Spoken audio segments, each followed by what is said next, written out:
গাজীপুর চান্দনা চৌরাস্তায় জাতীয় নাগরিক পার্টি এনসিপির কেন্দ্রীয় নেতা জনাব হাসনাত আবদুল্লাহ সাহেব উনি এখানে যখন গাড়ি নিয়ে আসে, ওনার ড্রাইভারের ভাষ্য মতে যে পিছন থেকে মোটরসাইকেল যোগে দুই একজন দুর্বৃত্ত এসে ওনার গাড়িতে হামলা করে। এই সময় ওনার গাড়ির গ্লাসের কাচ ভেঙে যায়।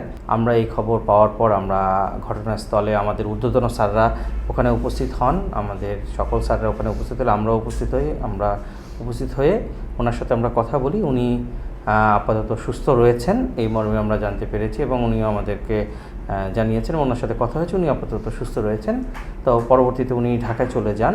তো এই ঘটনার পরপরই আমরা আমাদের ঊর্ধ্বতন স্যারদের নির্দেশে অত্র এলাকায় আমরা ব্যাপক অভিযান চালাচ্ছি এবং এই ঘটনাটির একটি সুষ্ঠু তদন্তের জন্য আমাদের গোয়েন্দা সংস্থা, আমাদের থানা পুলিশ, আমাদের মাননীয় কমিশনার গাজীপুর মেট্রোপলিটন স্যারের নেতৃত্বে আমরা সকল টিম একসাথে ফিল্ড ওয়ার্ক করছি। আমরা দেখছি যে এই ঘটনার পেছনে আসলে কারা রয়েছে। দুর্বৃত্ত যেই হোক তাদেরকে আমরা খুঁজে আইনের আওতায় আনব। ওই ঘটনার পর থেকেই আমাদের ঊর্ধ্বতন কর্তৃপক্ষ স্যারদের নির্দেশে আমরা অভিযানে নেমেছি। আমরা গোয়েন্দা তথ্য কালেকশন করছি এবং এরই মধ্যে আমরা দুজনকে গ্রেপ্তার করতে সক্ষম হয়েছি।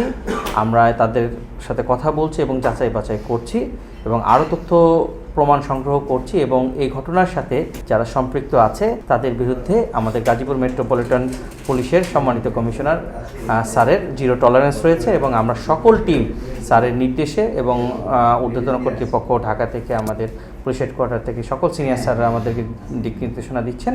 আমরা সবাই একসাথে কাজ করছি। এই ঘটনার সাথে যারা জড়িত তাদেরকে খুঁজে বের করার জন্য আমরা অলরাউন্ড মাঠে আছি।